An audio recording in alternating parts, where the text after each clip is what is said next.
18 साल की उम्र में मुझे सड़क किनारे एक ऐसी लड़की मिली जिसकी किसी को परवाह नहीं थी। मैंने अपनी पूरी कोशिश की उसे अपनापन देने की, लेकिन मैं कभी भी उसके ठंडे स्वभाव को पिघला नहीं सका। उसकी पहली मोहब्बत के आने तक मुझे यह समझ नहीं आया कि वह जन्म से ऐसी नहीं थी। बस उसकी नरमी कभी मेरे लिए नहीं थी। जिस दिन मैंने उसे छोड़ने का फैसला किया उस दिन मैंने उससे एक झूठ कहा। मैंने कहा कि मेरे जाने के बाद मैं ठीक रहूंगा, लेकिन उसके बाद मैं कभी दोबारा उसके सामने नहीं आया। देखते ही देखते 7 साल बीत गए।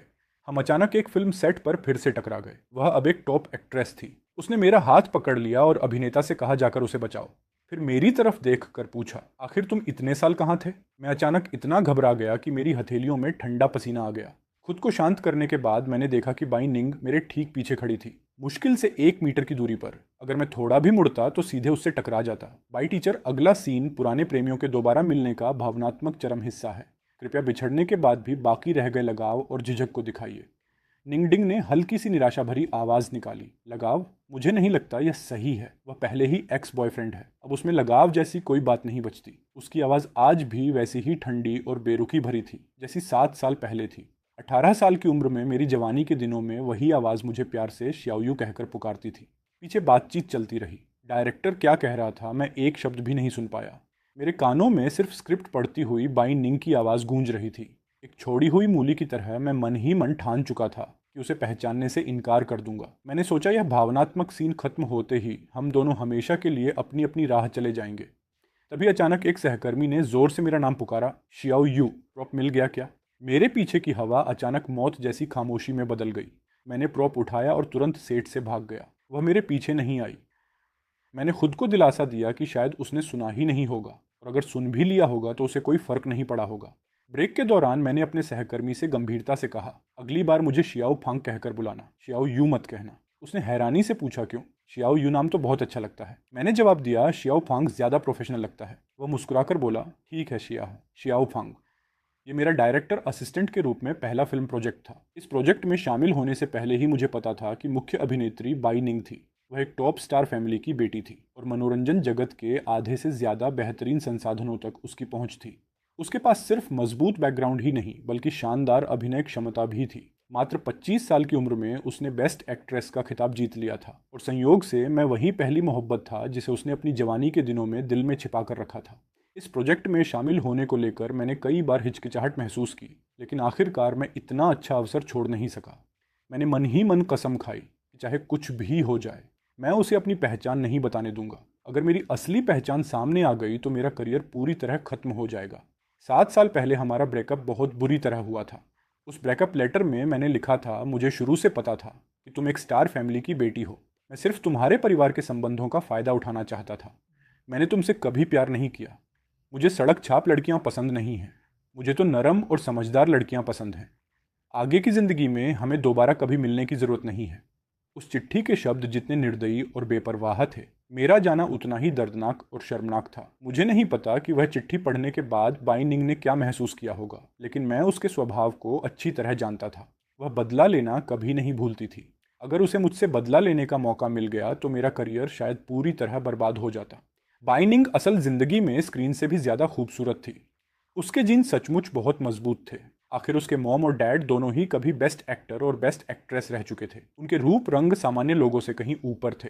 लोगों को उसका शांत और सुसंस्कृत स्वभाव बहुत पसंद था। कोई कह रहा था कि स्कूल के दिनों में वह जरूर पूरे स्कूल की सबसे खूबसूरत लड़की रही होगी। ये सुनकर मैं लगभग खांस पड़ा। बाइनिंग और स्कूल की सबसे खूबसूरत लड़की, ये बात बिल्कुल गलत थी। जब वह छोटी थी तब वह स्कूल की सुंदर लड़की तो दूर, ऐसी सड़क की दबंग लड़की थी जिससे हर कोई दूर रहता था। आज भी मैं वह दिन नहीं भूल सकता जब मैं उससे पहली बार मिला था। उस दिन मूसलाधार बारिश हो रही थी। सड़क पर लोग भागते दौड़ते अपने ठिकानों की तरफ जा रहे थे, लेकिन वह अकेली सड़क किनारे बैठी थी जैसे उसकी आत्मा खो गई हो। जब मैं उसके पास पहुंचा तब उसने धीरे से अपनी ठंडी और खतरनाक आंखें उठाईं। मैं पीछे नहीं हटा। मैंने बस उसके सिर पर अपनी छतरी कर दी। उसी पल बाई निंग और मेरी कहानी शुरू हुई थी। मैंने जोर से सिर झटककर उन यादों को अपने दिमाग से बाहर निकाल दिया। स्टूडियो बहुत शोरगुल और अव्यवस्थित था। मैं थोड़ी शांति चाहता था, इसलिए जाकर सीढ़ियों वाले हिस्से में छिप गया। लेकिन जैसे ही मैंने सीढ़ियों वाले हिस्से का दरवाजा खोला, मैंने अंधेरे में खड़ी बाइनिंग को देखा। वह ठंडी नजरों से मुझे घूर रही थी, बिल्कुल वैसी ही जैसी वह तब हुआ करती थी। सीढ़ियों वाला हिस्सा अंधेरा और शांत था। मैंने सिर झुका लिया और चुपचाप निकलने की कोशिश की, लेकिन बाइनिंग ने अचानक मुझे रोक लिया। तुम क्या काम करते हो? मैं डायरेक्टर असिस्टेंट हूँ, अभी अभी ग्रेजुएट हुए हो और सीधे डायरेक्टर झांग के असिस्टेंट बन गए, वाकई काफ़ी प्रभावशाली हो। धन्यवाद बाई टीचर। तुम्हारी उम्र कितनी है? 25 साल। हम दोनों एक ही उम्र के हैं, फिर भी तुम मुझे टीचर बुलाते हो। मैंने जवाब दिया, डायरेक्टर फू भी आपको बाई टीचर कहते हैं, जबकि उनकी उम्र 43 साल है। तो फिर एक बार और बुलाकर सुनाओ, मैंने मन कड़ा करके कहा, बाई टीचर। अंधेरे में मैं उसके चेहरे का भाव साफ नहीं देख पाया, बस इतना महसूस हुआ कि उसके होठों के कोने हल्के से ऊपर उठ गए थे। वह मुस्कान बिल्कुल ठंडी थी, उसमें जरा भी गर्माहट नहीं थी। मेरे दिल में बेचैनी भर गई, लेकिन फिर भी मैं एक छोटी सी उम्मीद पकड़े हुए था। वह मुझे पहचान नहीं पाएगी। 7 साल बीत चुके थे। मैं उस समय के दुबले पतले पीले चेहरे वाले कमजोर लड़के से पूरी तरह बदल चुका था। अब लोग मेरी साफ सुथरी और आकर्षक शक्ल की तारीफ करते थे। यहाँ तक कि कई रिश्तेदार भी मुझे तुरंत नहीं पहचान पाते थे। ऊपर से हम इस अंधेरे सीढ़ियों वाले हिस्से में खड़े थे। बाई टीचर, आप आराम कीजिए, मुझे वापस काम पर जाना है। रुको, उसने फिर से मुझे रोक लिया। तुम्हारा नाम क्या है? फांग चेन। क्या तुमने कभी कोई दूसरा नाम इस्तेमाल किया है? नहीं। बाई निंग लंबे समय तक चुप रही। मेरी पीठ पर तुरंत ठंडा पसीना निकल आया। असल में मेरा असली नाम फांग चेन था, बाद में मैंने इसे बदलकर फांग शियाओयू कर लिया था। उसने उस समय मुझसे झूठ बोला था, तो अब मैं भी उससे एक झूठ बोल रहा था, हिसाब बराबर। हाई स्कूल के पहले साल की गर्मियों में मेरी मुलाकात सड़क पर बुरी हालत में बैठी बाई निंग से हुई थी। उसने मुझसे कहा था कि उसका कोई घर नहीं है और न ही कोई परिवार। मैंने उसकी बात पूरी तरह सच मान ली थी। मुझे लगा था कि वह भी मेरी तरह दुनिया द्वारा छोड़ा हुआ एक बेबस इंसान है। जब मैं छोटा था, मेरे मॉम और डैड का तलाक हो गया था। दोनों ने अलग अलग नई फैमिली बना ली और नए बच्चे भी हो गए। धीरे धीरे मेरी देखभाल करने वाला कोई नहीं बचा। मुझे मेरी आंटी के पास छोड़ दिया गया और मैं सालों तक एक अंधेरे सीलन भरे बेसमेंट में रहा। बचपन से ही मैं बहुत आज्ञाकारी था, क्योंकि मुझे पता था कि सिर्फ अच्छा बच्चा बनकर ही मैं भरपेट खाना खा सकता हूँ। बाइनिंग और मैं बिल्कुल अलग थे। मैं शांत और अंतर्मुखी था। मेरी दुनिया में पढ़ाई के अलावा कुछ नहीं था। हाई स्कूल के दूसरे साल में बाइनिंग और मैं एक ही क्लास में आ गए। किसी को भी उसके असली परिवार के बारे में नहीं पता था। यहाँ तक कि अफवाहें फैल गई थीं कि उसका कोई परिवार ही नहीं है और वह बिल्कुल अकेली है। स्कूल में हमने एक अनकहा समझौता कर रखा था कि हम एक दूसरे से ज़्यादा बात नहीं करेंगे, लेकिन किसी को यह नहीं पता था कि हर रात बाइनिंग मेरे बेसमेंट की खिड़की पर दस्तक देती थी। मैं फर्श पर थोड़ी सी जगह खाली कर देता और वह वहीं सो जाती। सुबह आंटी के परिवार के जागने से पहले वह चुपचाप चली जाती, जैसे कभी वहां आई ही ना हो। बाइनिंग अक्सर क्लास से गायब रहती थी और उसके शरीर पर हमेशा नए नए घाव होते थे। हर बार मैं बड़ी सावधानी से उसके घावों पर दवा लगाता था। फांग शियाओयू, थोड़ा धीरे नहीं कर सकते? मुझे शियाओयू कहो। क्लासमेट शियाओयू, थोड़ा धीरे नहीं कर सकते? शियाओयू वह नाम था जो मेरी दिवंगत दादी ने मुझे दिया था। फांग शियाओयू नाम की तुलना में मुझे यह प्यार भरा उपनाम कहीं ज़्यादा पसंद था, सिर्फ इसलिए क्योंकि बाई निंग मुझे अक्सर इसी नाम से बुलाती थी। हर रात उसके आने को देखकर मुझे लगता था कि वह मुझसे भी ज़्यादा अकेली और बेबस है। धीरे धीरे मेरे दिल में एक मीठा भ्रम पैदा हो गया। क्लास में जब वह ध्यान नहीं देती थी और टीचर उसे डांटते थे, तो वह पीछे वाली सीट से उठकर अपना पाठ्य पुस्तक सीधे मेरी मेज़ पर फेंक देती थी। हालांकि मैं लड़का था, लेकिन मेरा विकास दूसरों की तुलना में धीमा था और मेरा शरीर भी बहुत कमज़ोर था। दूसरी क्लासों के छात्र अक्सर मुझे तंग करते थे। हर बार जब मैं बेबस महसूस करता और समझ नहीं पाता कि क्या करूं, बाइनिंग मेरे सामने आकर खड़ी हो जाती थी। वह मेरी रोशनी थी। मैंने मूर्खता में विश्वास कर लिया था कि हम दोनों एक दूसरे का सहारा हैं, लेकिन बाद में मुझे समझ आया कि यह सब मेरी एक तरफा कल्पना थी। बाइनिंग एक टॉप स्टार फैमिली की बेटी थी। उसके पास अनगिनत आलीशान घर और स्पोर्ट्स कारें थीं। उसके एक जोड़ी जूते की कीमत मेरे पूरे सीजन के कपड़ों से ज़्यादा थी। वह मेरे करीब सिर्फ अपने परिवार को चिढ़ाने के लिए आई थी। मुझे सच का एहसास कब हुआ? शायद उसी दिन से जब लू जिंगनियन मेरी ज़िंदगी में आया। मेरे बिखरे हुए विचार अचानक टूट गए। मैं फिर से फिल्म सेट पर लौट आया। किसी ने मेरे हाथ में एक कप मिल्क टी थमा दिया। लू जिंगनियन एक बार फिर क्रू के पास आया था और सबके लिए मिल्क टी लेकर आया था। देखो, बेस्ट एक्ट्रेस के बगल में खड़ा वह लंबा, अमीर और हैंडसम लड़का कितना परफेक्ट लग रहा है। दोनों तो सचमुच स्वर्ग में बनी जोड़ी जैसे लगते हैं। मैंने नज़र उठाकर थोड़ी दूर देखा। बाइनिंग हल्का सा सिर झुकाए चुपचाप लू जिंगनियन की बातें सुन रही थी। बाकी लोगों की तरह मेरी नज़र भी उस आकर्षक दृश्य पर जा टिकी। तभी जैसे उसे किसी चीज़ का एहसास हुआ हो, बाइनिंग की नज़र सीधी मेरी तरफ उठी। मैं घबरा गया और उसकी आंखों में देखने की हिम्मत नहीं हुई। जब मैंने दोबारा देखा, वह पहले ही अपनी नज़र हटा चुकी थी। जैसे अभी अभी हुआ वह नज़र मिलना सिर्फ मेरा भ्रम रहा हो। फिल्म खत्म होने के बाद मेरे साथ पेरिस फैशन शो में चलना। उसकी आवाज़ और बोलने का अंदाज बिल्कुल 7 साल पहले जैसा ही था, ज़रा भी नहीं बदला था। मैं अनायास ही यादों में खो गया। हाई स्कूल में बाइनिंग और मैं हमेशा सिर्फ क्लासमेट रहे। कॉलेज एंट्रेंस एग्जाम के बाद वाली गर्मियों में ही हमने आधिकारिक रूप से डेट करना शुरू किया था। रिश्ते में आने के बाद भी बाइनिंग न तो बहुत उत्साही थी और न ही मुझे ठुकराती थी। वह अब भी कोई मीठी या भावुक बात नहीं कह पाती थी, लेकिन छोटी छोटी बातों में वह एक बेहतरीन पार्टनर थी, ध्यान रखने वाली, समझदार और सबसे बढ़कर दूसरों के सामने मेरी इज्जत का पूरा ख्याल रखने वाली। बाइनिंग ने कभी भी मुझे अपने किसी दोस्त से मिलवाने की सहमति नहीं दी। एक बार मैं उसे सरप्राइज देने टेनिस कोर्ट पहुंच गया, लेकिन वह बेहद तनावग्रस्त और चिड़चिड़ी हो गई। ऐसी जगहों पर दोबारा मत आना। उस समय मैंने ज्यादा नहीं सोचा, मुझे लगा यह उसकी अंतर्मुखी आदत की वजह से है। लेकिन लू जिंगनियन के आने के बाद मेरे सारे भ्रम टूट गए। वह महंगे कस्टम कपड़ों में सजा हुआ था, उसके बाल भी बिल्कुल सलीके से बने हुए थे। वह किसी चमकदार रोशनी की तरह मेरी अंधेरी दुनिया में दाखिल हुआ। बिंग बिंग, तुम यहाँ क्या कर रही हो? मैंने नई फेरारी खरीदी है, चलो तुम्हें घुमाने ले चलता हूँ। बिंग बिंग, ये कौन है? मैंने जवाब दिया, हेलो, मैं बाइनिंग का बॉयफ्रेंड हूँ। लू जिंगनियन हंस पड़ा, मजाक कर रहे हो? बिंग बिंग तुम्हें कैसे पसंद कर सकती है? मैं उसका होने वाला बॉयफ्रेंड हूँ। हमारे परिवारों ने बहुत पहले से हमारी शादी तय कर रखी है। किसने कहा? बाइनिंग ने तुरंत लू जिंगनियन को बाहर धकेल दिया। जिद्दी बनने से कुछ नहीं होगा। मैंने कभी इस शादी के लिए हाँ नहीं की, लेकिन उसका यह स्पष्टीकरण बहुत कमजोर लगा। कुछ ही समय बाद बाइनिंग के मॉम और डैड खुद मुझसे मिलने आए। तभी मुझे पता चला कि बाइनिंग सिर्फ एक स्टार फैमिली की बेटी नहीं थी, बल्कि उसका परिवार मनोरंजन जगत के आधे हिस्से पर प्रभाव रखता था। बाइनिंग के अपने मॉम और डैड से संबंध अच्छे नहीं थे। उसने जानबूझकर एक एलीट प्राइवेट स्कूल छोड़कर साधारण हाई स्कूल में दाखिला लिया था और जानबूझकर घर लौटने से भी इनकार कर दिया था। उसके मॉम और डैड साल भर काम में व्यस्त रहते थे और अपनी बेटी की रोज़मर्रा की ज़िंदगी पर ध्यान नहीं देते थे। उस दिन बातचीत के अंत में उसके डैड ने मुझसे कहा, क्लासमेट शियाओ फांग, शायद तुम्हें नहीं पता, लेकिन बाइनिंग बहुत विद्रोही स्वभाव की लड़की है। वह तुम्हारे साथ सिर्फ हमें चिढ़ाने के लिए है। वह सच में तुम्हें पसंद नहीं करती। उसने पहले भी ऐसा किया है। अगर यकीन नहीं है तो देखना कि वह जिंगनियन के साथ कैसा व्यवहार करती है। जिसे वह सच में पसंद करती है वह जिंगनियन है। बस दोनों बचपन से साथ बड़े हुए हैं, इसलिए वह अब भी अपनी भावनाएं नहीं समझ पाई है। और क्लासमेट शियाओ फांग, तुम हमारी दुनिया के इंसान नहीं हो। बाद में मुझे एहसास हुआ कि उसके डैड झूठ नहीं बोल रहे थे। भले ही बाइनिंग जुबान से लू जिंगनियन को डांटती थी, लेकिन उसके प्रति उसका धैर्य असाधारण था। एक बार लू जिंगनियन हंस बोल रहा था, लेकिन जैसे ही बाइनिंग सामने आई उसने तुरंत बेचारगी वाला चेहरा बना लिया। अभी अभी फांग शियाओयू कह रहा था कि वह मुझे मारेगा। बाइनिंग ने तुरंत मेरी तरफ देखा। फांग शियाओयू, मैंने कहा था ना, उसे उकसाया मत करो। उसी पल मुझे समझ आ गया, बाइनिंग पत्थर दिल नहीं थी, बस उसके फूल मेरे लिए कभी नहीं खिले। अगस्त के अंत में मैंने बाइनिंग के मॉम और डैड की शर्तें स्वीकार कर लीं और उनकी आर्थिक मदद से विदेश पढ़ने चला गया। मेरी परिस्थितियों में विदेश जाकर पढ़ना शायद जिंदगी में मिलने वाला एकमात्र मौका था।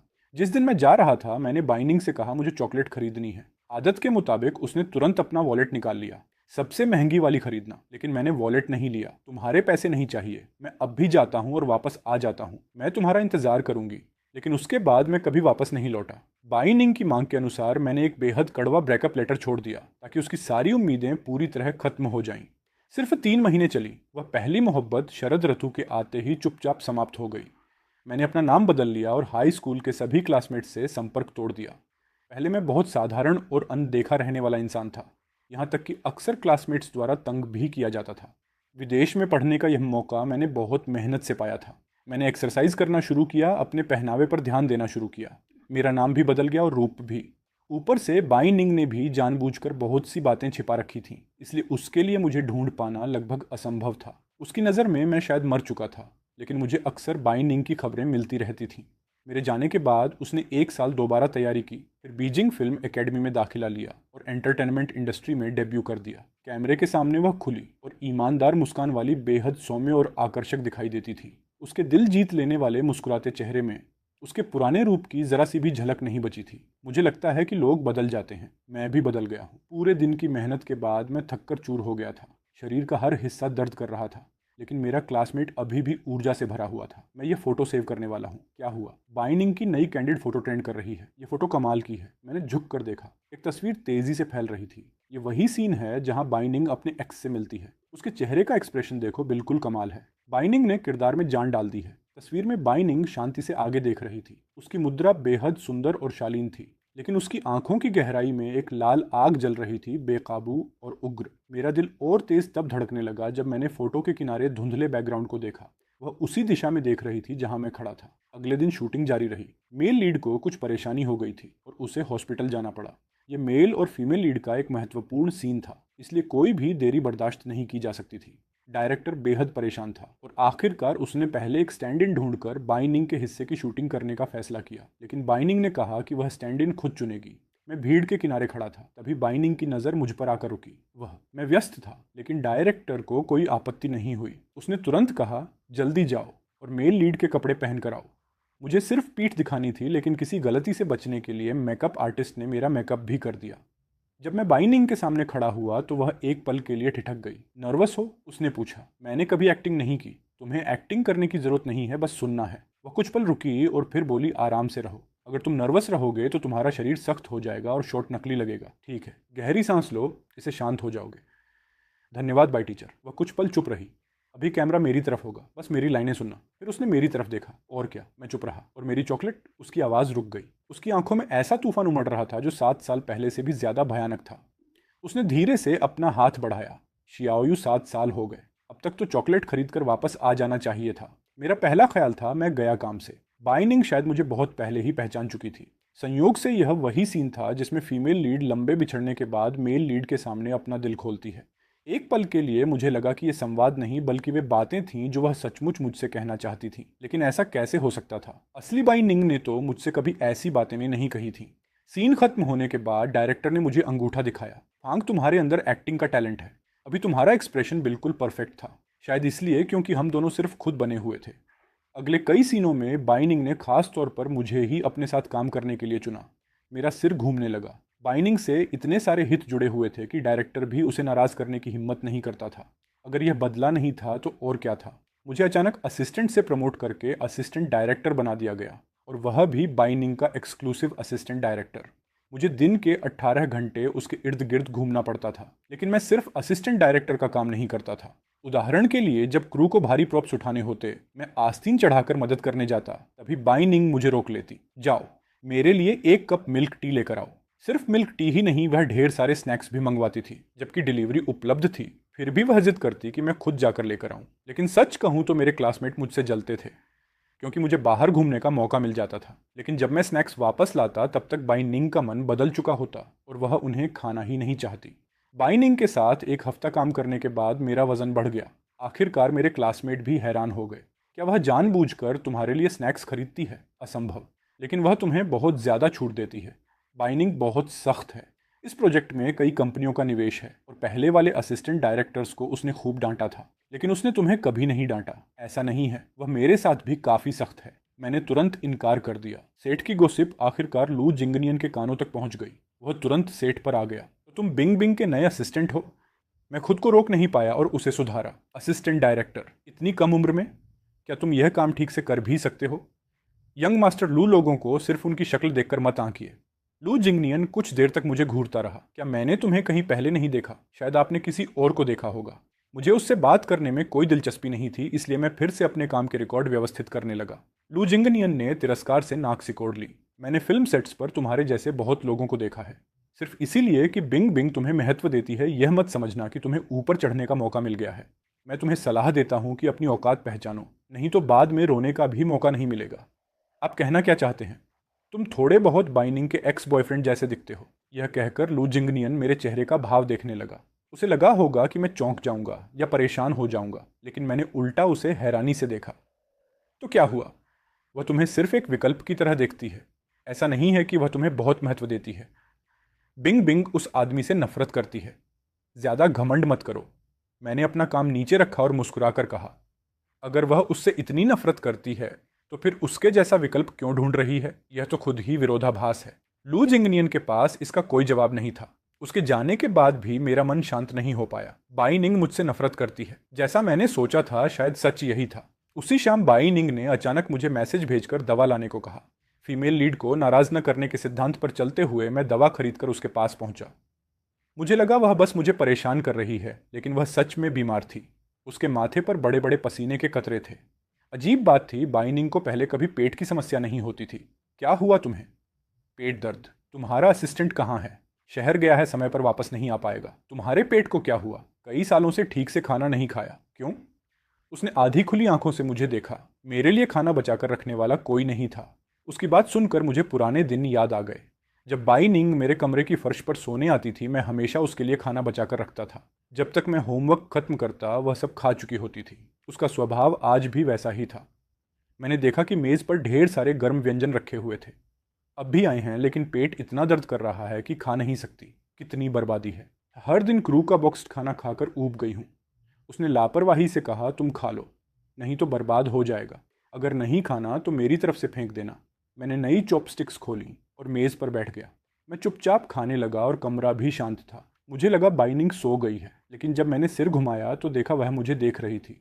उसके होंठों पर हल्की मुस्कान थी, मगर जैसे ही हमारी नज़रें मिली मुस्कान गायब हो गई और उसका चेहरा फिर वैसा हो गया जैसे पूरी दुनिया ने उसका पैसा खा लिया हो। कुछ चीज़ें कभी नहीं बदलती। हम दोनों चुप रहे, कोई कुछ नहीं बोला। जब मैं जाने लगा तभी बाइनिंग ने अचानक कहा, मेरा और लू जिंगनियन का कोई रिश्ता नहीं है। पहले भी नहीं था, अब भी नहीं है और भविष्य में भी नहीं होगा। मैंने विनम्रता से सिर हिलाया। लेकिन बाई टीचर, अब मुझे इसकी परवाह नहीं है। मेरी इस बात ने कई दिनों तक उसका चेहरा काला रखा। हालांकि इससे कोई फर्क नहीं पड़ता था। फिल्म लगभग पूरी होने वाली थी, लेकिन रैपअप से कुछ दिन पहले एक छोटा सा हादसा हो गया। यह नाव वाला एक सीन था। बूम ऑपरेटर बाथरूम गया हुआ था, इसलिए मैंने उसकी जगह काम संभाल लिया। मैं डेक के किनारे खड़ा अपने शरीर से भी लंबा माइक्रोफोन पकड़े हुए था। संतुलन थोड़ा बिगड़ रहा था और मैं आगे पीछे डोल रहा था। तभी तेज हवा का झोंका आया और मेरा पैर फिसल गया। मैं सीधे नाव से नीचे गिर पड़ा। नीचे पानी था, लेकिन मुझे तैरना नहीं आता था। अफरा तफरी के बीच मैंने किसी की चीख सुनी, शियाओयू। बाई निंग बिना एक पल गंवाए मेरे पीछे पानी में कूद गई। उसने मुझे कसकर पकड़ लिया, जैसे कभी छोड़ना ही ना चाहती हो। उसके बाद मुझे कुछ याद नहीं। जब मेरी आंख खुली तो मैं एक अनजान कमरे में था। बिस्तर के पास एक हाथ से लिखा नोट रखा था, ये मेरा घर है, शूटिंग लोकेशन से ज़्यादा दूर नहीं। मैंने तुम्हारे लिए छुट्टी ले ली है। कुछ दिन आराम करो। अगर कपड़े बदलने हों तो वॉक इन क्लोसेट में पुरुषों के कपड़े हैं, खुद देख लेना। मैं एक नज़र में समझ गया कि वे बाइनिंग के कपड़े थे। कई एक्टर्स शूटिंग लोकेशन के आसपास घर रखते हैं और बाइनिंग भी उनमें से एक थी। मैंने पहले गॉसिप में पढ़ा था कि वह ज़्यादातर यहीं रहती है। घर बेहद साफ सुथरा था। मैं वॉक इन क्लोसेट में गया। सबसे पहले मेरी नज़र एक काले छाते पर पड़ी। वही छाता जो मैंने वर्षों पहले बाइनिंग के सिर पर ताना था। वह छाता पुराना और सस्ता था, फिर भी क्लोसेट के बिल्कुल बीच में रखा हुआ था। अचानक मुझे वह तूफानी दिन याद आ गया जब मैंने उसी छाते से हम दोनों को बारिश और हवा से बचाया था। बाइनिंग लगातार मुझे दूर धकेलने की कोशिश कर रही थी। पता नहीं मुझे कहाँ से हिम्मत मिली, लेकिन मैंने उसकी बाँह पकड़ ली। मैंने उसके घाव की जांच की। वह मुझे डांटना चाहती थी, लेकिन खुद को रोक लिया। कम से कम तुम्हें हॉस्पिटल जाने की जरूरत नहीं है, यहीं रुको, मैं कुछ खरीद कर आता हूँ। मैंने छाता उसके हाथ में थमा दिया। 10 मिनट बाद मैं दवा और खाना लेकर वापस लौटा। बारिश ने मुझे पूरी तरह भिगो दिया था। वह चुपचाप मुझे देखती रही। उस दिन के बाद बाइनिंग ने मुझसे कभी एक भी कड़वी बात नहीं कही। बाद में मुझे पता चला कि उस दिन वह वास्तव में बहुत हैरान हुई थी। उसकी ज़िंदगी में कभी कोई इंसान ऐसा नहीं था जो उसे छोड़कर जाए और फिर वापस लौट आए। मैं पहला था। यादें यहीं ख़त्म हो गईं। मैंने कुछ कपड़े ढूंढे और धीरे धीरे बदलने लगा। लेकिन मैंने अभी शर्ट भी पूरी तरह नहीं पहनी थी कि क्लोसेट का दरवाज़ा अचानक खुल गया। बाइनिंग और मैं आमने सामने खड़े थे। माहौल थोड़ा अजीब हो गया। बाइनिंग तुरंत पीछे हट गई। आराम से कपड़े बदलो। अंदर आने से पहले आवाज़ क्यों नहीं दी? मुझे लगा तुम फिर से चले गए हो। उसकी बात सुनकर मैं थोड़ा चौंक गया। गुस्सा मत हो। बाइनिंग एक पल के लिए रुक गई और उसके चेहरे का सारा आक्रामक भाव गायब हो गया। पहले भी यह बात उस पर असर करती थी। जब भी बाइनिंग गुस्सा होती थी, मैं शांत आवाज़ में कहता था, गुस्सा मत हो। मैंने कभी नहीं सोचा था कि 7 साल बाद भी यह काम करेगा। मैंने अभी तक तुम्हें दोष भी नहीं दिया। उल्टा तुम बिना दस्तक दिए अंदर आ गई। बाइनिंग के गाल लाल हो गए। मुझे नहीं पता था कि तुम अंदर हो। मैंने कुछ नहीं देखा। अगर तुम नाराज़ हो तो मैं माफ़ी मांग सकती हूँ। सॉरी। मैंने पहले भी महसूस किया था कि बाइनिंग का स्वभाव भले ही ज़िद्दी और मजबूत था, लेकिन कुछ मामलों में वह हैरान करने वाली मासूम थी। कोई बात नहीं, मैं बस थोड़ा थका हुआ हूँ। मैंने बिना सोचे बोल दिया, वैसे भी ऐसा नहीं है कि मैंने पहले कभी नहीं देखा। कहते ही मुझे एहसास हुआ कि यह बात ठीक नहीं थी। सचमुच बाइनिंग ने तुरंत होंठ काट लिए और उसका चेहरा व गर्दन लाल हो गए। मैंने जल्दी से विषय बदल दिया। आज तुम्हारे कोई सीन है? खत्म हो गए। मैं तुम्हारे लिए दलिया बनाती हूँ, बाद में दवा खा लेना। पानी में गिरने की वजह से मुझे हल्का जुकाम हो गया था। जब बाई निंग दलिया लेकर आई तो उसने एप्रन पहन रखा था। मैं उसे कुछ सेकंड ज्यादा देर तक देखता रह गया। तुम्हारा एप्रन काफी प्यारा लग रहा है। क्या कहा? मैंने कहा मैं खा लेता हूँ। बाई निंग की आंखें चमक उठी। सब खा लेना, कुछ भी बर्बाद मत करना। और क्या खाना है? मैं बड़ी मुश्किल से तुम्हारे लिए बना दूंगी। इतनी मेहनत मत करो, अपने काम पर ध्यान दो। कल मेरा कोई सीन नहीं है। आज रात मैं क्रू के पास वापस नहीं जाऊंगी। मेरे पास तैयारी करने का समय है और आज रात तुम यहीं सोओगे। मैं गेस्ट रूम में चली जाऊंगी। गेस्ट रूम में अतिरिक्त बेड नहीं है। तुम बीमार हो, बेड पर सो, खुद को परेशान मत करो। यह कहकर बाई निंग ने फर्श की तरफ इशारा किया। पहले की तरह मैं फर्श पर सो जाऊंगी। आधी रात को मुझे फिर बुखार चढ़ गया। बाई निंग लगभग पूरी रात नहीं सोई। वह समय समय पर मेरे माथे पर रखा तौलिया बदलती रही। तेज बुखार में अक्सर इंसान को भ्रम होने लगता है। धुंधली हालत में मुझे लगा जैसे मैं फिर उसी पुराने बेसमेंट में लौट आया हूं। बाई निंग फर्श पर सो रही थी और जानबूझकर मुझसे कई मीटर दूर थी। हमारे बीच एक मेज रखी थी। जब मैं उसकी तरफ देखता था तो सिर्फ उसकी पतली पीठ दिखाई देती थी। एक बार बाई निंग खुद बीमार पड़ गई थी और चुपचाप सहती रही थी। आधी रात को मुझे कुछ गड़बड़ महसूस हुई तो मैं उठ गया। उसका माथा बहुत गर्म था। मैंने दवा ढूंढी और बार बार उसका चेहरा पोंछा। अचानक बाई निंग ने मेरा हाथ पकड़ लिया। उसने काफी देर तक मुझे पकड़े रखा, जैसे डर हो कि मैं चला जाऊंगा। जब वह सो गई तब जाकर उसने हाथ छोड़ा। ग्रेजुएशन से पहले यह हमारे बीच की सबसे नज़दीकी शारीरिक दूरी थी। बाकी समय हम दोनों अपनी अपनी दुनिया में रहते थे। यहाँ तक कि स्कूल में आमने सामने से गुजरते हुए भी एक दूसरे को पहचानने का नाटक नहीं करते थे। मैं पूरी रात आधी नींद में रहा। अगले दिन जब मेरी आंख खुली तो बाई निंग जा चुकी थी। उसे कुछ रीशूट्स के लिए बुला लिया गया था, लेकिन मेज़ पर पहले से खाना तैयार रखा था और बीच में सबसे महंगी चॉकलेट का एक पैकेट रखा हुआ था। मैं आधा खाना ही खा पाया था कि कोई अंदर आ गया। मुझे लगा बाई निंग लौट आई है, लेकिन वह एक ऐसी महिला थी जिसे मैं नहीं पहचानता था। फिर अचानक वह जानी पहचानी लगी। वह बाई निंग की एजेंट थी और उसकी अच्छी दोस्त भी। एजेंट मुझे देखकर हैरान रह गई। मैं बार बार सफाई देने लगा। मैं सिर्फ क्रू का सदस्य हूँ। तुम्हारा नाम क्या है? मुझे फांग शियाओयू कह सकते हैं। ये सुनते ही वह लगभग उछल पड़ी। फांग शियाओयू? तुम फांग शियाओयू हो? उसने मुझे गौर से देखा और फिर जैसे सब समझ गई। तो तुम ही शियाओयू हो? क्या हुआ? कुछ देर तक मुझे देखने के बाद उसने कहा, बाई निंग ने तुम्हें ढूंढने के लिए खुद को पागल कर लिया था। जब वह तुम्हें नहीं ढूंढ पाई तो उसने खुद को बर्बाद करना शुरू कर दिया। वह ठीक से खाती नहीं थी, सोती नहीं थी और दिन ब दिन कमज़ोर होती गई। अब जब उसने तुम्हें ढूंढ लिया है तो शायद आखिरकार चैन की सांस ले पाएगी। 7 साल अब उसे खुद को और यातना देने की ज़रूरत नहीं पड़ेगी। मैं हैरान रह गया। आप मजाक कर रही हैं? मैंने सिर्फ 3 महीने उसके साथ डेट किया था। वह इतना भी यादगार नहीं था। एजेंट ने सिर हिलाया। तुम क्या जानते हो? क्या तुम्हें पता है बाई निंग स्टार क्यों बनी? वह कुछ पल रुकी। तुम्हारी वजह से। उसके मॉम और डैड की वजह से। वह बचपन से ही एंटरटेनमेंट इंडस्ट्री से नफरत करती थी। पहले जब परिवार उसे डेब्यू करवाना चाहता था वह हमेशा मना कर देती थी, लेकिन तुम्हारे जाने के बाद उसने अचानक कहा कि वह स्टार बनेगी। उसने कहा था कि तुम्हें फिल्में पसंद हैं। अगर वह स्टार बन जाएगी तो सबसे चमकदार और सबसे ऊंची जगह पर खड़ी होगी ताकि तुम उसे देख सको। मैं पूरी तरह स्तब्ध रह गया। मुझे सचमुच ऐसी एक घटना याद थी। एक रात जब मुझे नींद नहीं आ रही थी, मैंने बाई निंग से बात करने की कोशिश की थी। क्लासमेट बाई सो गई क्या? मैंने धीरे से पूछा। आज मैंने एक मूवी देखी, द शोशैंक रिडेम्पशन। बहुत अच्छी थी। दिलचस्पी नहीं है? उसने ठंडे स्वर में जवाब दिया। मैं भी एक दिन फिल्में बनाना चाहता हूँ, लेकिन फिल्म बनाना बहुत महंगा होता होगा ना। अफसोस मेरे पास पैसे नहीं है। फिल्म बनाने में इतना पैसा नहीं लगता। मुझे लगा उसे कुछ पता नहीं है, इसलिए मैंने बात वहीं खत्म कर दी। लेकिन उसने उस बात को याद रखा था। एजेंट ने आह भरी। सिर्फ 3 महीने और उसने उसे पूरी जिंदगी के लिए याद रख लिया। उसी दोपहर बाई निंग वापस आ गई। उसने एजेंट से पूछा, तुम यहाँ क्या कर रही हो?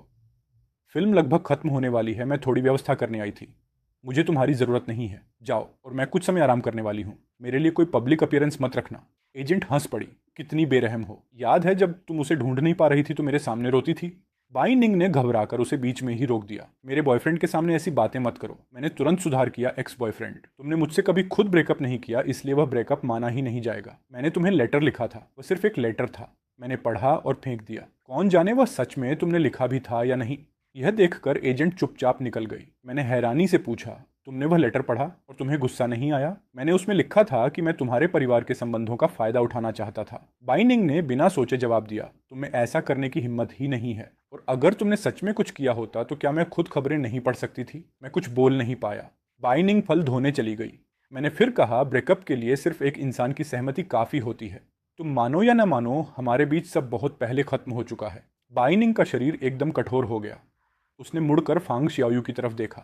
तो मैं तुम्हारा पीछा करूंगी। इससे कुछ नहीं होगा बाई निंग। क्या तुम मुझसे नाराज़ हो क्योंकि मैंने अपने परिवार के बारे में सच नहीं बताया, या लू जिंगनियन की वजह से, या क्योंकि मैंने तुम्हें तुरंत सब कुछ नहीं समझाया? मैंने सिर हिलाया। दोनों वजहें हैं और कोई भी वजह नहीं है। बाई निंग, हम एक जैसी दुनिया के लोग नहीं हैं। ज़बरदस्ती मत करो। कमरा फिर शांत हो गया। पता नहीं कितनी देर बीती। उसकी आंखें लाल हो चुकी थीं। उसने बेहद दुखी स्वर में कहा, लेकिन मैं ज़बरदस्ती करना चाहती हूँ। मैंने उसकी बात को गंभीरता से नहीं लिया। फिल्म खत्म होने के बाद मैं अपने गृहनगर लौट आया। मेरी आंटी का पुराना घर तोड़ा जाने वाला था और उन्होंने मुझे सामान समेटने के लिए बुलाया था। भले ही आंटी हमेशा अपने बच्चों को मुझसे ज़्यादा महत्व देती थी, फिर भी उन्होंने मुझे पाला था, इसलिए मैं मना नहीं कर सकता था। रास्ते में मैं अपने पुराने हाई स्कूल के सामने से गुजरा। स्कूल कुछ साल पहले नया बनाया गया था और अब बिल्कुल अलग दिखता था। मैं गेट पर खड़ा होकर उसे देख ही रहा था कि किसी ने मुझे पुकारा, अरे तुम! मेरी उम्र की एक महिला बाहर आई। मुझे याद है, तुम इसी स्कूल में पढ़ते थे, है ना? और तुम बाइनिंग के क्लासमेट भी थे। आप? मैं पहले बाइनिंग से अक्सर झगड़ा करती थी। वह हंस पड़ी। वैसे आज तुम अकेले क्यों हो? बाइनिंग कहाँ है? क्या वह हमेशा तुम्हारे पीछे पीछे नहीं घूमती थी? मैं चौंक गया। मेरे पीछे? हाँ, हर शाम सेल्फ स्टडी खत्म होने के बाद बाइनिंग तुम्हारे पीछे पीछे चलती थी और तुम्हें घर तक जाते हुए देखती थी। तुम्हें नहीं पता था? मुझे यकीन नहीं हुआ। महिला ने आगे कहा, एक बार मेरा उससे झगड़ा हो रहा था। बीच में ही उसने अचानक कहा कि क्लास खत्म हो गई है और उसे स्कूल वापस जाना है। मुझे अजीब लगा, इसलिए मैं उसके पीछे गई। फिर मैंने देखा कि वह स्कूल गेट पर तुम्हारा इंतजार कर रही थी। जब तुम बाहर निकले तो वह चुपचाप तुम्हारे पीछे चलने लगी। बाद में मुझे पता चला कि उसे डर था, कहीं उसके दुश्मन तुम्हें नुकसान न पहुंचा दें, इसलिए वह तुम्हारी रक्षा करना चाहती थी। उसने कोने में खड़े एक बड़े पेड़ की तरफ इशारा किया। वह हमेशा वहीं खड़ी होकर तुम्हारा इंतजार करती थी। 17 साल की बाइनिंग को काले कपड़े पहनना पसंद था। रात के अंधेरे में वह आसानी से घुल मिल जाती थी। हवा का एक झोंका आया और एक पल के लिए मुझे लगा जैसे वह सचमुच वहीं खड़ी हो। तभी आंटी का फोन आया और उन्होंने मुझे जल्दी आने को कहा। मैं तुरंत घर पहुंचा। वे लोग बेसमेंट खाली कर रहे थे। मेरा पुराना बिस्तर, मेरी पढ़ाई वाली मेज सब बाहर निकाले जा चुके थे। शियाओयू, मुझे कुछ मिला है, जल्दी आओ। आंटी ने फर्श के कोने की तरफ इशारा किया।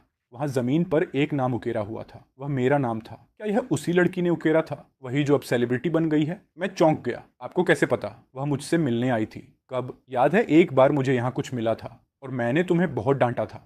मुझे याद आ गया। तुम चाहे जितना पूछो सच बताने को तैयार नहीं थे। तुम कहते रहे कि वह चीज़ तुम्हारी है, लेकिन मैं जानती थी कि तुम ऐसे बच्चे नहीं हो। उस दिन वह लड़की खिड़की के बाहर खड़ी थी। उसने सब कुछ देखा था। मैंने जमीन के उस कोने को कसकर पकड़ लिया और मेरी सांसें धीमी हो गईं। मुझे डर था कि वह तुम्हें गलत रास्ते पर ले जाएगी, इसलिए मैंने उसे सख्ती से मना कर दिया था कि वह दोबारा यहाँ आकर फर्श पर न सोए। तो यही सच था। हाई स्कूल के दूसरे साल के आखिर में बाइनिंग ने अचानक आना बंद कर दिया था। वह मुफ्त में रहने नहीं छोड़ रही थी। वह सिर्फ मुझे मुश्किल में नहीं डालना चाहती थी।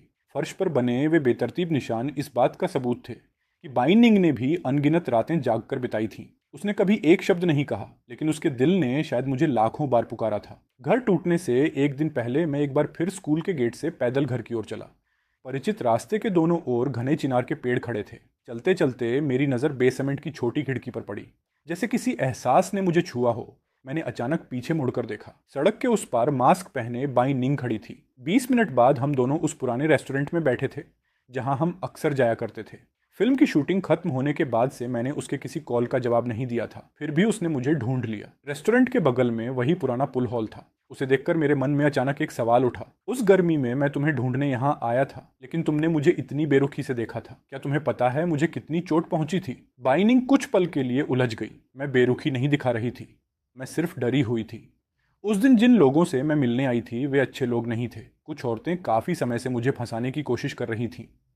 जब तुम अचानक वहां आ गए मैं सच में घबरा गई थी। मुझे डर था कि वे तुम्हें निशाना बना लेंगी। वह याद करते हुए भौहें सिकोड़ने लगी। माफ़ करना, मैं बहुत घबरा गई थी और तुम्हें गलत फहमी हो गई। तभी मालिक ने हमारा नंबर पुकारा। मैंने बाइनिंग से रास्ते में एक पानी की बोतल लेने को कहा। उसके जाते ही कुछ औरतें मेरे आसपास आ खड़ी हुईं। हैंडसम, अपना कॉन्टैक्ट दे दो। अभी जो लड़की तुम्हारे साथ थी, क्या वह तुम्हारी गर्लफ्रेंड है? खाना खाते समय भी मास्क क्यों पहने रहती है? क्या बीमार है? मैंने ठंडे भाव से उन्हें देखा और हटने की कोशिश की। उनमें से एक ने हाथ बढ़ाकर मुझे छूना चाहा। अगले ही पल उसकी दर्द भरी चीख निकल गई। मैंने उसकी कलाई लगभग मोड़ दी थी। मैं औरतों पर हाथ नहीं उठाता। तभी बाई निंग लौट आई। तुम औरतों पर हाथ नहीं उठाते, लेकिन मैं उठाती हूँ। उसने पूरी तरह अपना संयम छोड़ दिया। उसकी आंखों में वही पुरानी उग्रता लौट आई थी। मैं उसे देखकर स्तब्ध रह गया। पुरानी बाई निंग वापस आ गई थी। मुझे कोई शक नहीं था कि वह अकेले उन चारों को संभाल सकती थी, लेकिन मुझे उसे रोकना पड़ा। अब उसकी पहचान अलग थी। वह लड़ाई नहीं कर सकती थी, फिर भी वह जिद्दी होकर उनसे हिसाब मांग रही थी। बाइनिंग, गुस्सा मत हो। मैंने उसका हाथ पकड़ लिया। वह तुरंत शांत हो गई, जैसे किसी ने उसकी सारी आग बुझा दी हो। ठीक है। फिर उसने अचानक मेरा हाथ कसकर पकड़ा। फांग शियाओयू, भागो। अगले ही पल हम दोनों सड़क पर दौड़ रहे थे। गलियों, भीड़ और रोशनी के बीच हम बिना रुके भागते रहे। हमारे कानों में सिर्फ धक धक करती दिल की धड़कनें गूंज रही थीं। आखिरी बार मैंने यह एहसास अपनी जवानी में इसी इंसान की वजह से महसूस किया था, और इस समय वह फिर उसी जिद्दी लड़की जैसी लग रही थी। हम दौड़ते दौड़ते मेरी आंटी के घर पहुंचे और सीधे बेसमेंट में घुस गए। वहां अब कुछ नहीं बचा था, सब खाली हो चुका था और सिर्फ चांदनी अंदर आ रही थी। अचानक हम दोनों एक साथ बोल पड़े। मैं उसके साथ अच्छा इसलिए था क्योंकि उसने मेरी जान बचाई थी। हम दोनों रुक गए। बाई निंग ने धीरे से कहा, जब मैं छोटी थी मेरे मॉम और डैड मेरी परवाह नहीं करते थे। वही हमेशा मेरे साथ खेलने आता था। एक बार मुझे तेज बुखार हो गया था। सबसे पहले उसी ने नोटिस किया। वह इतना रोई और शोर मचाया कि घर वालों का ध्यान मेरी तरफ गया। तभी सबको पता चला कि मैं बीमार हूँ। डॉक्टर ने कहा था कि थोड़ी और देर हो जाती तो मेरे दिमाग को नुकसान पहुंच सकता था। उसी दिन मैंने तय किया था कि मैं उसे अपने सगे भाई की तरह मानूंगी और हमेशा उसकी रक्षा करूंगी। इतने सालों तक मैं सच में उसे भाई की तरह ही देखती रही। वह कुछ पल रुकी, लेकिन उस गर्मी की एक और वजह भी थी। लू जिंगनियन ने मुझे धमकी दी थी। उसने कहा था कि अगर मैं उसके साथ नहीं रहूंगी तो वह मेरे मॉम और डैड के सामने तुम्हारे बारे में बातें करेगा और उन्हें तुम्हारे खिलाफ भड़का देगा। मेरे मॉम और डैड हमेशा उसकी बात मानते थे। अगर वह बढ़ा चढ़ाकर कुछ कह देता तो तुम्हारे लिए बहुत बुरा हो सकता था, और मुझे अपने मॉम और डैड के स्वभाव पर भरोसा नहीं था। अगर उन्होंने गुस्से में तुम्हारे खिलाफ कुछ कर दिया होता तो शायद तुम कॉलेज भी नहीं जा पाते। मैंने धीरे से पूछा, इसलिए तुमने कहा था कि मैं उसे परेशान न करूं? हाँ। बाइनिंग ने सिर हिलाया। उसने मुझसे कहा था कि तुमने उसे मारने की धमकी दी है। मैं बस चाहती थी कि तुम्हारा उससे कोई संपर्क ना हो, बात भी नहीं। वही सबसे सुरक्षित था। मैं चुप हो गया। मुझे नहीं पता था कि तुम इतना गलत समझ जाओगे। तुम मुझसे सीधे पूछ सकते थे। उसके शब्द सुनकर मेरे मन में कई भाव एक साथ उमड़ पड़े। वह प्यार करना नहीं जानती थी, लेकिन क्या मैं जानता था? नहीं। अपने ही मॉम और डैड द्वारा छोड़े जाने के बाद मैं सवाल पूछने की हिम्मत खो चुका था। मेरी दुनिया में सिर्फ पढ़ाई और मेहनत से ही थोड़ी तारीफ मिलती थी और दोबारा छोड़े जाने से बचा जा सकता था। इसलिए बाइनिंग के मामले में मैं दुख से मर जाना पसंद करता, लेकिन उससे सवाल पूछने या उस पर नाराज होने की हिम्मत नहीं करता। प्यार करना न जानना, यह बीमारी सिर्फ उसकी नहीं, हम दोनों की थी। ठंडी चांदनी बेसमेंट में बिखरी हुई थी। लेकिन अभी भी एक बात बाकी थी। मैंने आखिरकार बाइनिंग को सच बता दिया। मैं विदेश इसलिए गया था क्योंकि तुम्हारे मॉम और डैड ने उसके लिए पैसे दिए थे। बाइनिंग ने शांत भाव से सिर हिलाया। मुझे पहले से अंदाजा था। मैंने धीरे से कहा, असल में मैं नहीं भी जा सकता था, लेकिन शायद वह मेरी जिंदगी का इकलौता मौका था विदेश में पढ़ने का। मैं स्वार्थी था, मैं समझती हूँ। बाइनिंग की मुस्कान असाधारण रूप से कोमल थी। शियाओयू, तुम बहुत अच्छे हो। कभी कभी मैं चाहती हूँ कि तुम थोड़ा स्वार्थी बनो और दुनिया को तुम्हें चोट न पहुंचाने दो। मैंने बात बदलते हुए कहा, अब मैं अपने करियर पर ध्यान देना चाहता हूँ। तुम्हारा भविष्य इतना उज्जवल है, फिर मेरे पीछे क्यों पड़ी हो? बाइनिंग ने बिना झिझक जवाब दिया, बेस्ट एक्ट्रेस बनना भी तुम्हारी वजह से था। मैं हंस पड़ा, लेकिन हमने सिर्फ 3 महीने डेट किया था। मेरी भावनाएं सिर्फ 3 महीने की नहीं थी। बाइनिंग हमेशा बातों से ज्यादा काम करने वाली इंसान थी। गलतफहमी दूर होने के अगले ही दिन उसने वीबो पर मुझे टैग करके अपना रिश्ता सार्वजनिक कर दिया। 3 महीने, लेकिन पूरी जिंदगी के लिए। ट्रेंडिंग सर्च ने लगभग सर्वर ही क्रैश कर दिए। पूरा इंटरनेट चर्चा कर रहा था। मुझे चिंता थी कि उसके मॉम और डैड फिर परेशानी खड़ी करेंगे, लेकिन मैं बेकार में चिंतित था। बाइनिंग अब 25 साल की थी। अगर वे विरोध भी करते तो क्या कर लेते? उसके स्वभाव को देखते हुए वे उसे 7 साल पहले भी नियंत्रित नहीं कर पाए थे। तभी तो वे मेरे पास आए थे। सच तो यह था कि मैं अपनी ही असुरक्षा से हार गया था।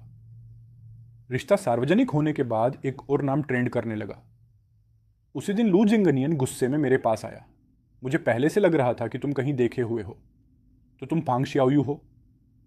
हाँ तो? बिंग बिंग को तुमसे ब्रेकअप कर लेना चाहिए। उसकी मंगनी मुझसे हुई है।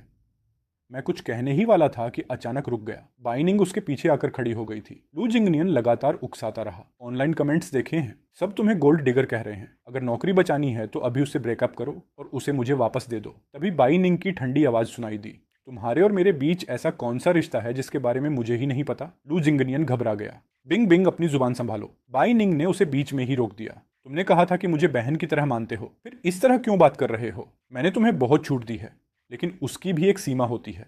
भाई बने रहो, उससे आगे कुछ सोचने की कोशिश मत करना, वरना दोस्त भी नहीं रह पाएंगे। लू जिंगनियन का चेहरा उतर गया। बाइनिंग, तुम इसके जादू में फंस गई हो। मैं प्रेस कॉन्फ्रेंस करूंगा, देखना इसका गोल्ड डिगर वाला टैग कभी नहीं हटेगा।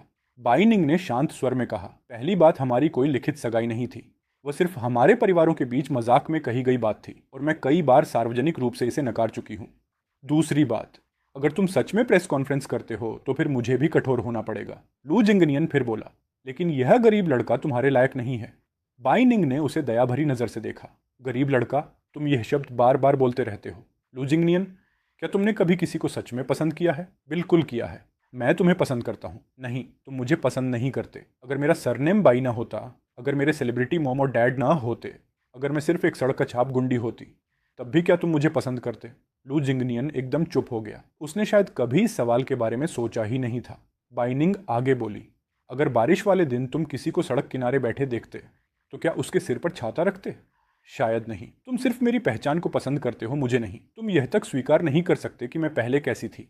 इतना कहकर बाई निंग मेरा हाथ पकड़कर वहां से चली गई। मैंने पीछे मुड़कर देखा। लू जिंगनियन वहीं खड़ा था, जैसे किसी गहरे झटके में हो। पता नहीं उसे समझ आया या नहीं, लेकिन एक हफ्ते बाद उसकी प्रेस कॉन्फ्रेंस तय समय पर हुई। बाई निंग उसे रोक नहीं पाई, हालांकि उसने संभावित संकट के लिए पूरी तैयारी कर रखी थी।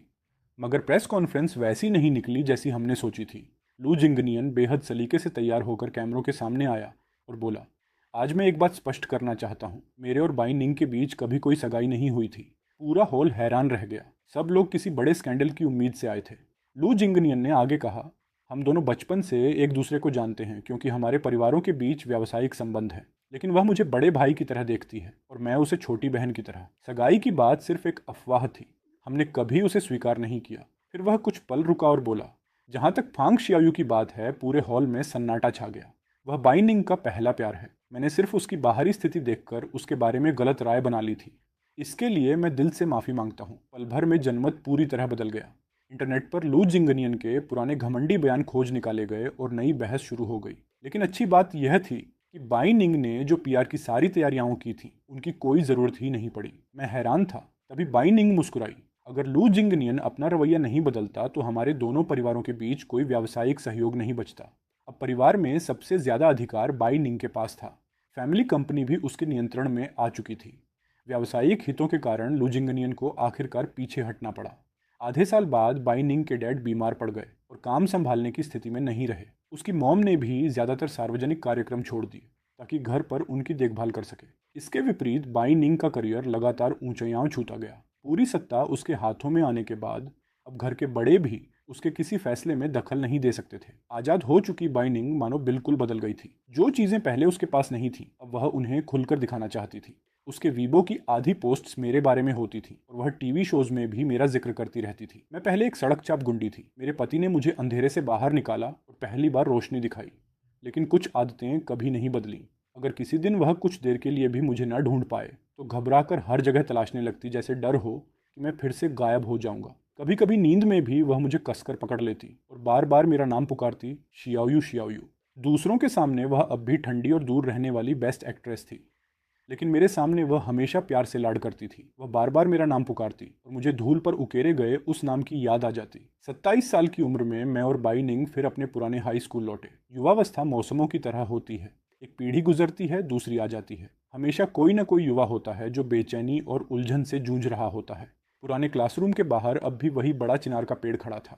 हम दोनों उसके नीचे खड़े होकर अंदर से आती पढ़ाई की आवाज़ सुन रहे थे। मैंने पूछा, अगर मैं वापस नहीं आता तो? बाई निंग मुस्कुराई, तुम वापस आते? तुम्हारा दिल बहुत नरम है।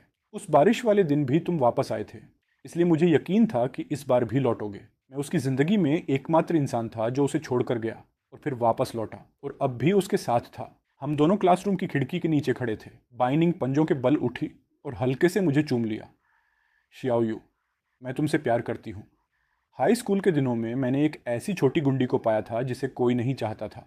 आज उसे पाए हुए पूरे 10 साल हो चुके थे, और आज ही वह दिन भी था जब हमने अपना मैरिज सर्टिफिकेट लिया। अगर कोई मुझसे पूछे कि मुझे मिला सबसे खूबसूरत प्रेम पत्र कौन सा है, तो मैं कहूँगा वह स्कूल के बाद घर लौटने वाला छोटा रास्ता है, और वे अनगिनत रातें हैं जो हमने साथ बिताई।